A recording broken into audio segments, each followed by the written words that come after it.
Mariels. Of course, may Marielsters na nandun din kanina nag-support sa studio. Thank you very much. Alam mo ma, ito kasi kanina sinasabi nila, pagaling ka ng pagaling. Ano ba yung mga ways na ginagawa mo para talaga namang gumaling ka ng gumaling ng ganyan? Cute yung pagaling ka ng pagaling. Oo. Akala ko nandun lang kasi ako.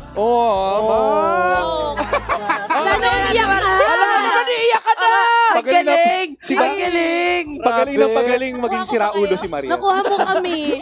But thank you po sa pag-appreciate at I always try, I always do my best. Yun. Oh. Mamaya na lang ako mag-cry-cry kasi ayun gaano daw katagal ang...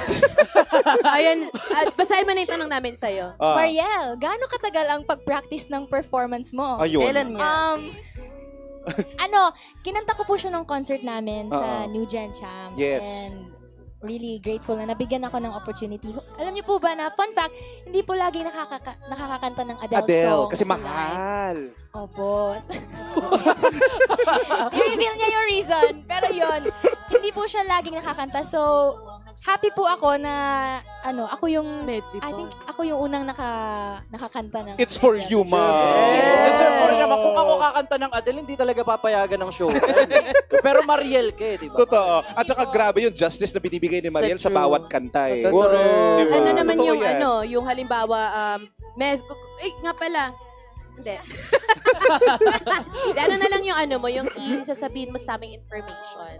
May good news ka sa Yes, amin. Ayan. ang good news po ay, ito ay super, super biglaan lang. Pero 1 year of musical magic deserves a celebration. So get ready for an unforgettable evening with your Tawag ng Tanghalan Duets Grand Champion, yours truly, NJM de la Serna. Title po nito ay Reimagine the Symphony of Love, the first anniversary concert at the Music Museum on July 6, 2024. For more info, you may check out Polaris Star Magic social media accounts. For tickets, contact Tita Corks, code 0998-565-6543. At huwag niyo po kakalimutan, Para sa bumili cinema. ng tickets na at huwag kayong aalis din. Magbabalik po kami dito sa Showtime!